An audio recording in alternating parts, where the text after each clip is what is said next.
This is not a horror movie. This could happen to anyone. A locked pool. No escape. Just two sisters and time running out. The story begins at an indoor swimming pool. Two sisters, Samantha and Jana, are happily swimming together. Everything seems perfect until a problem suddenly strikes. Samantha's expensive diamond ring slips off and sinks into the water. Panicking, both sisters dive deep trying to find it. But instead of recovering the ring, things take a dangerous turn. Jana's hair gets stuck in the pool filter. Samantha quickly tries to free her sister. Meanwhile, the pool manager, Michael, assumes everyone has already left. Without checking properly, he presses the button to close the heavy fiberglass pool cover and heads home. The massive cover slowly begins sliding over the pool. Samantha notices it just in time. She manages to pull Jana's hair free, and the sisters rush upward toward the surface. But by then, it's too late. The cover shuts completely, trapping them underwater. The sisters scream for help, pounding on the cover, but the entire building is silent. No one hears them. They push against the cover with all their strength, but it won't budge even a little. To make things worse, the pool is scheduled to remain closed for an entire week. Immediate rescue is out of the question. Desperate, they search for another way out. Soon, they spot a tiny hole in the cover, but it's so small that not even a hand can fit through it. Samantha finds a floating plastic board and scrapes it against the hole, trying to widen it. She exhausts herself, but the hole doesn't grow at all. Seeing this, Jana loses control. She yells at Samantha, blaming her for everything. "If it wasn't for that stupid ring, we wouldn't be stuck here," she screams. Samantha doesn't argue back. Quietly, she dives underwater again, and this time she actually finds the ring. But she also notices something else. The metal grate covering the pool's drainage system feels a little loose. Samantha thinks if they can remove it, maybe they can use it to break the cover above. She pulls with all her might, but the grate won't move. Exhausted, she swims back up and asks Jana to help. But Jana refuses, calling it a useless idea. Just then, Samantha's fiancé Matthew's phone starts ringing somewhere nearby. Hearing the ringtone, Samantha's eyes light up with hope. She believes Matthew will definitely come looking for her. But as the hours pass, the phone keeps ringing and ringing. By evening, there's still no sign of him. Suddenly, the pool lights go out. Total darkness surrounds them. Samantha sinks down in despair, clutching her head. Her face turns pale. She's diabetic, and without her insulin shot, she won't survive. The insulin, of course, is outside in her bag. Seeing her sister in pain, Jana's anger fades.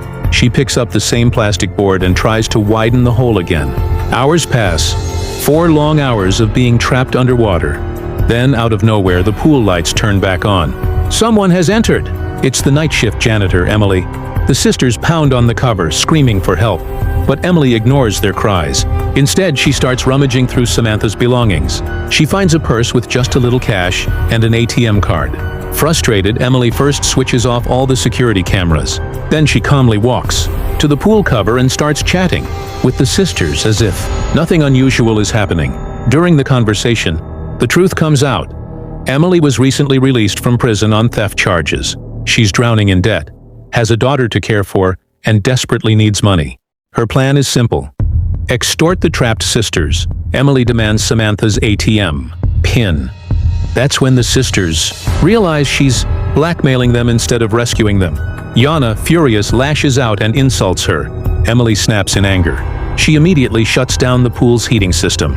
The water turns icy cold, sending chills through their bodies. Shivering, Samantha can't take it anymore. She finally gives Emily the PIN. Emily promises she'll withdraw the money and then come back to free them. After a long time, Emily finally returns. But instead of opening the pool cover, she doesn't even make the slightest attempt. On the contrary, she explodes with anger and accuses the sisters of tricking her. Emily screams, "There was only $80 in your account. Are you kidding me? Were you trying to make a fool out of me?" Hearing this, Jenna folds her hands and pleads, tears streaming down her face. "Please, just get us out of here. Samantha is diabetic. She needs insulin right now to survive." But Emily doesn't believe a single word. As Samantha grows weaker and weaker, Jenna's heart fills with pure hatred toward Emily. Deep inside, she vows to take revenge on this cruel woman. Thinking quickly, Jenna devises a trap. She lures Emily to lean close to the small hole in the cover. The moment Emily bends down, Jenna suddenly attacks her. Emily gets hurt, but the assault only makes things worse. Enraged, Emily storms off straight to the control room. There she switches on the pool's cleaning system. Instantly, chlorine gas begins pouring out through the pipes with high pressure. The strong burning fumes make the sisters' heads spin. They panic, thrashing in the water, desperate for air. But Samantha, already fragile, can't endure it. She collapses, losing consciousness, and starts to sink underwater. Jenna, horrified, dives after her. She grabs her sister and drags her toward the small hole in the cover, so Samantha can at least get a breath of air. Seeing the sisters nearly drowning jolts Emily too. Deep down, she doesn't actually want their deaths on her conscience. Rushing back, she quickly shuts off the cleaning system. Moments later, Emily returns to the sisters again. This time she's direct. "Samantha, give me your diamond ring." Hesitant, Samantha clutches the ring. But with no choice left, she slips it off and hands it over. Emily studies it closely, flipping it in her hand, and thinks to herself, "This will sell for a good price." Now she knows this is the most she'll ever get out of them. Emily heads back to the control room, trying to unlock the cover. But as soon as she enters the code, the system flashes an error. The truth is, Michael had already changed the password earlier. Panic grips Emily. If she can't open the cover, the sisters will surely die. But then another thought strikes her. Her blackmail scheme. If she calls the police or anyone else for help, her own crime will be exposed. She had just gotten out of prison. She couldn't risk going back. After a moment of hesitation, Emily makes her decision. "I'll leave quietly. Whatever happens to them is their fate." When Jenna realizes Emily is truly abandoning them, she erupts in anger, cursing her from under the water. But suddenly her attention shifts. Samantha is floating unconscious below. Without insulin, she won't survive. Their last hope lies in the heavy iron grate fixed at the bottom of the pool. Jenna is terrified. Earlier, her hair had gotten caught in it, and she nearly drowned. But now, with her sister's life at stake, she swallows her fear. Taking a deep breath, Jenna dives down. She grips the grate and pulls with all her strength. Nothing happens. She tries again. Still nothing. Then she notices a strap from her swimsuit, wrapping it around the grate like a handle. She yanks with every ounce of her strength. This time, the grate comes loose. She surges upward, hefts the iron grate, and slams it against the cover. Crack! After crack appears until finally, with a deafening snap, the cover breaks open. Jenna hauls Samantha out of the water, drags her to the poolside, and quickly injects her with insulin. After a few tense moments, Samantha's eyes flutter open. Jenna breathes a sigh of relief. But the nightmare isn't over. Suddenly, Emily reappears, this time with a gun in her hand. Her eyes are cold, her target fixed on the sisters. "If you survive, you'll go to the police. I can't let that happen." Terrified, Jenna clings to Samantha, sobbing. "Please don't shoot us. We won't tell anyone, I swear." But Emily doesn't trust them. She slowly steps closer, finger tightening on the trigger. In a desperate moment, Jenna shouts the one thing she knows could pierce Emily's armor. "If you kill us, what will happen to your daughter?"